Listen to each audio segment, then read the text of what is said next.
Bonjour mes chers élèves, comment allez-vous? J'espère que vous êtes en bonne santé. Êtes-vous prêts pour commencer une nouvelle leçon de lexique? Bien. Commençons par la lecture de ce petit paragraphe.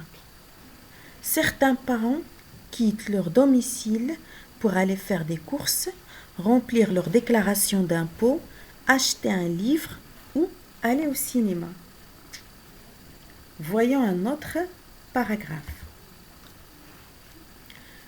Certains parents quittent leur foyer pour aller faire des achats, compléter leur déclaration d'impôt, acquérir un livre ou se rendre au cinéma.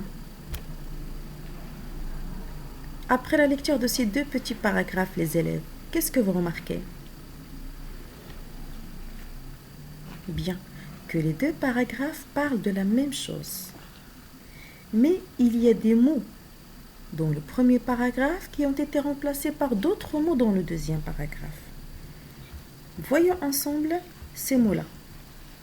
Alors, nous avons certains parents quittent leur domicile, certains parents quittent leur foyer.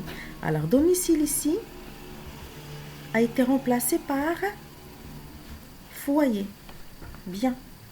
Quel est l'autre mot qui a été changé ou bien remplacé? Bien. Nous avons course. Quel est le mot qui a pris sa place dans le deuxième paragraphe? C'est achat.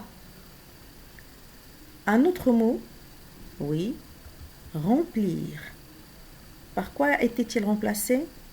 Par compléter. Acheter. Il a été remplacé par acquérir.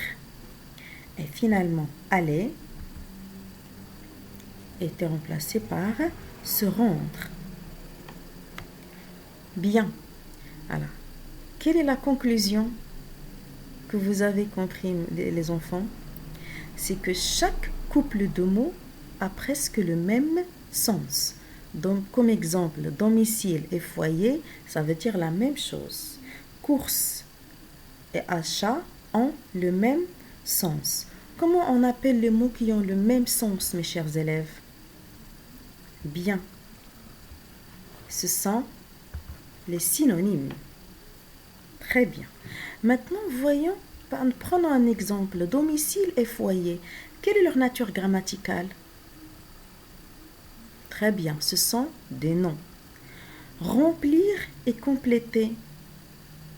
Ils sont de quelle nature grammaticale? Ce sont des verbes. Course et achat. Ce sont des noms. D'ici, nous pouvons conclure la règle suivante. Les synonymes sont des mots qui ont presque le même sens et qui sont de la même nature grammaticale. Nom, adjectif, adverbe. Prenons encore d'autres exemples. Un bon gâteau, un délicieux gâteau. Quelle est la nature de bon? C'est un adjectif. Et quelle est la nature de délicieux? C'est un adjectif. Donc, bon et délicieux sont des synonymes de la même nature grammaticale. Un autre exemple. Il lui donne un cadeau, il lui offre un cadeau. Donne et offre sont des synonymes. Quelle est leur nature grammaticale? Eh bien, donne, c'est un verbe. Offre est aussi un verbe. Un dernier exemple. Thomas poussait des cris. Thomas poussait des hurlements.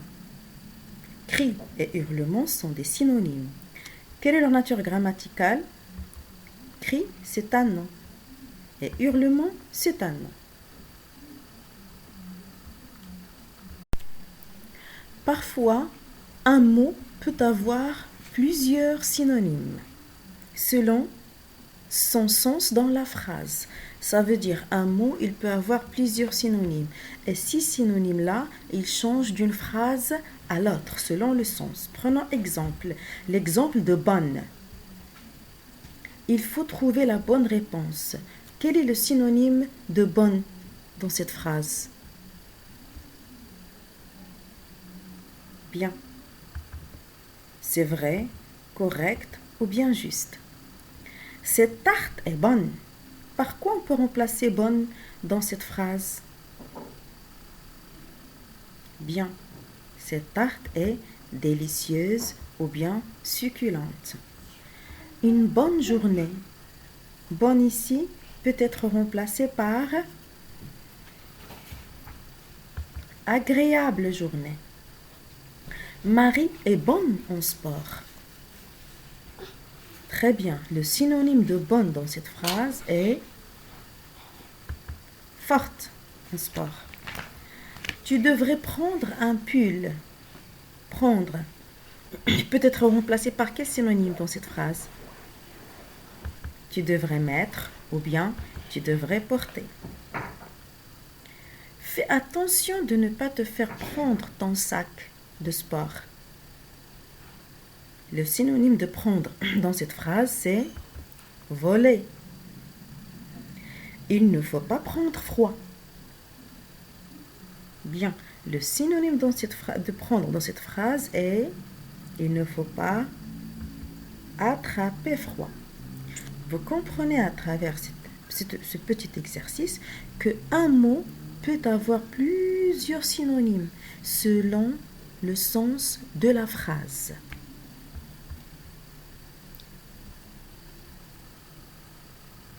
Passons maintenant à l'exercice d'entraînement.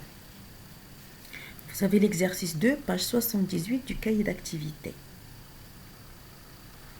Alors, vous avez un bon gâteau, un bon médicament, un bon moment, un bon camarade.